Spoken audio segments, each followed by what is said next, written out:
care how internally motivated you are. Guys, why is Tom Brady last year tweeting something basically at me saying Cliff and showing the miles per hour on the radar gun for the football? Like, what does he care about what I say, right? He's internally motivated. Why did Derek Jeter on the 98 Yankees, greatest team ever, say after they won the World Series, no one thought we could do it, when actually everyone thought they were going to do it? Because I don't care how internally motivated an athlete is, they're constantly looking for extra motivation, external motivation, right? The Pittsburgh Steelers are going to use this now. A team that didn't fall into traps in trap games anyway, a team coached by Mike Tomlin that takes every opponent seriously, nevertheless is going to be even more intense for the rest of this season. Because for the second time, well, it's more than 2 times, but it's with 2 different teams, the Titans and the Ravens, probably the 2 toughest teams on their schedule so far, right? They have to postpone things. They have to move things around. Whether or not it's medically the responsible things to do, they're going to think, and they said, we're getting jobbed here. So they don't get enough respect. Then they feel like they're getting jobbed by happenstance or by the league or by their arch rivals, the Ravens. It doesn't have to be perfectly rational. It just has to be the way they feel. I believe they're going to use this as motivation. I think we're going to see the best version of the Steelers, partly as a result of this from here on out. I think they just got even more dangerous. I think you're reaching. I don't think that whatever you're seeing from the Steelers, I don't think it's going to be because of what has transpired here. And Dan, by the way, I do like the jacket. It's just that the zipper threw me off because it's over your right shoulder. But that's neither here nor there. I'll get back to that later, some other time. Thank you. Here's the bottom line with the Steelers. Everybody walked into this season knowing that change was going to take place. Like, it wasn't the September, if you remember the September 11th attacks in 2001, obviously the Super Bowl, ultimately the date was moved back or what have you, if I remember correctly, and they really haven't had postponements to their schedule since that time. We understand how sticklers the NFL is in terms of keeping things on schedule, but they came into the season knowing that changes were imminent. Week 4 with the Tennessee Titans, the multitude of things that they had to do with the New England Patriots because of the number of folks that ended up testing positive. With the Baltimore Ravens, the Steelers might be incredibly frustrated, but they might be incredibly frustrated because the games keep being moved back a day here, a day there, a day there. But you can't blame anybody. When you look at the Baltimore Ravens, I mean, every single day, there's an additional positive test. So the Steelers might be perturbed. They might be a bit annoyed. But in the end, ultimately, what you have to reach the conclusion of is that, again, we're going through a global pandemic. We're seeing cases spike all over the country, particularly during the months of December and January. People are incredibly worried about how worse things are going to get. And the NFL hasn't been able to escape that reality. They already canceled the Pro Bowl, okay? You know they anticipate the possibility of having to move the Super Bowl back. They know that stadium is going to be, Raymond James Stadium, whatever it is in Tampa Bay, is going to be available.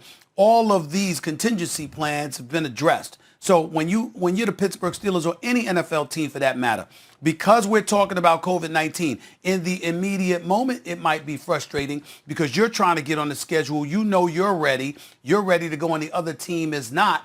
And you understand that there's some blame to be pointed in their direction because a few individuals may have been irresponsible. But in the end, because it's COVID that we're talking about here, where you have people testing positive at times and they don't even know why. They don't know what they did. They were wearing their masks. They did engage in social distancing. But who knows? They might have touched the surface. They might have been in an environment where it was airborne. You don't know what the hell is going on. And I think ultimately at the end of the day, that's the conclusion people will reach once things subside. So I don't think this is going to have an effect, positive or negative, on the Pittsburgh Steelers. I think what you see from the Pittsburgh Steelers is what you were going to see anyway, whether there was a delay or not. I do not believe that it's going to be because of this, that somehow their motivation is elevated to a point where we're going to see them take something to another level. They're already undefeated, for crying out loud. This game between Pittsburgh and Baltimore, now scheduled for tomorrow at 3:40 p.m. Eastern time, not exactly under the lights, has been moved from Thanksgiving night to Sunday to Tuesday to Wednesday. Oh, by the way, the league is now rearranged 3 different games in a span of 24 hours just to make sure things can be equitable for the Steelers, who are now caught in this mess for the second time through no undoing of their own. Remember, the first game delayed week 4 against Tennessee. The Titans had the outbreak. This time, obviously, as you know, the Ravens do, and the Steelers have been paying the price on both particular sides. Why do you think, Key, they're continuing to push this back from Thursday to Sunday to Tuesday to Wednesday, playing the game almost a week after it was scheduled to be played? Well, first of all, they got to get the game in. They want to get the game in. That's number one. Then the economics of it. Remember, this was supposed to be the Thursday night Thanksgiving game. Mm-hmm. Everybody's full, sitting on the couch, bellies are fat, they're watching game. Right. They're going in and out of the sleep pattern before they get some more turkey. So they had to kind of push that off. And you start to think about it, they want to make money, but they also want to get the game in because they don't want to have to push to week 18 and take up that space between the bye and the Super Bowl. So I kind of understand what they're doing. It's just interesting how they're doing it. Every single week they're going to have to – seems like they're going to have to make decisions on what to do with games. They've moved 3 games. Something could happen here in the next several days or next week, and now they're going to have to move some other stuff around. So I think it all boils down to they want to keep the schedule where it's at, and they also want to make sure that they're fulfilling that obligation for that money.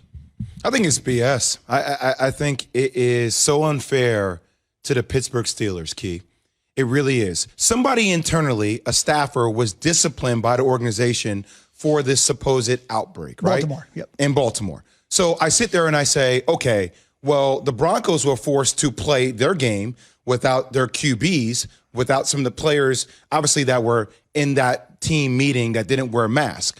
So you reprimanded them, but you're giving the Baltimore Ravens a pass, even though somebody internally within the organization was the one that kind of committed this fault, that put them in this situation for an outbreak. Why do they get a pass and they're now allowed to wait multiple days? And now you have tight end Mark Andrews, you have outside linebacker Matthew Judon, you have wide receiver Willie Snead, all placed on the reserve COVID-19 list Monday, which means they actually will be able to probably play by the time this game is on Wednesday. So if you're sitting there as the Steelers, you're like, well, we could have played this game without half this team, pretty much won the game, but now we have to wait, and players are getting healthy. Players are going to come back. It just seems like it's unfair for the Steelers that they have to suffer when other teams are forced to play earlier. I don't understand the reasoning behind it. A lot of things are fair, Jay, as you know, in life in general. Only Ingram and Dobbins are eligible. But when you look at it, Denver's position is 3 guys versus 20 guys. Correct. I mean, it's a huge difference. And Denver was isolated to one position group. Baltimore all over the roster. So it's a difference between, much like Z is saying, Denver is isolated to one position group, which was the quarterbacks, 3 or 4 of them or whatever it was. And now you got 18 to 20 guys in Baltimore. So you basically have taken essentially half the Baltimore Ravens team away from them. So they're trying to give them time to get back, get healthy or whatever, as many as they can to get back on the field. I understand that, but why does that have to be at the fault of the Steelers? Well, it's not at the fault of the Steelers. The Steelers just happen to beat a team on schedule.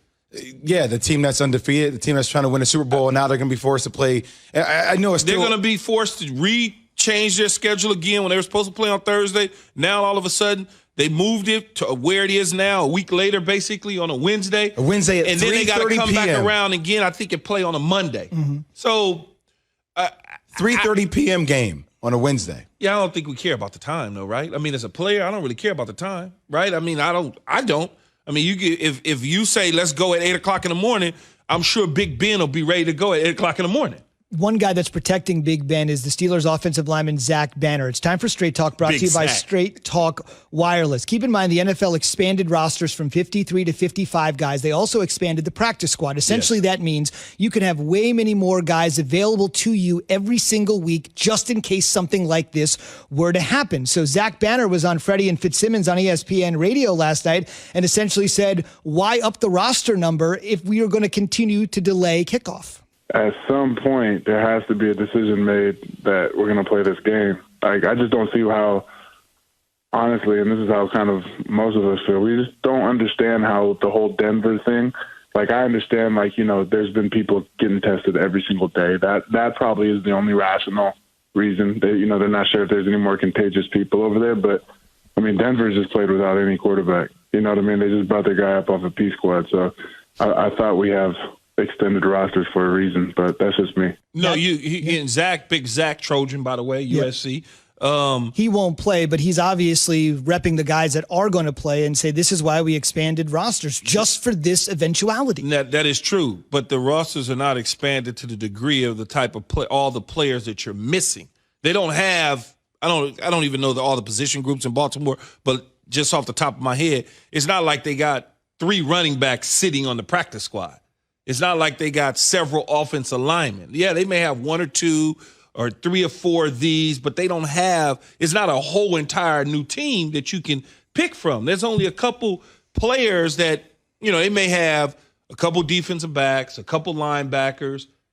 You know, it's not a full 53-man roster of practice squad dudes. Straight Talk Wireless, no contract, no compromise. Also keep this in mind real quick. Let's just say for whatever reason this game didn't go off. Obviously, they're doing everything in their power, as Key and Jay said, to make it happen. At the end of the season, let's just say the Pittsburgh couldn't play 16 games, and they finished 14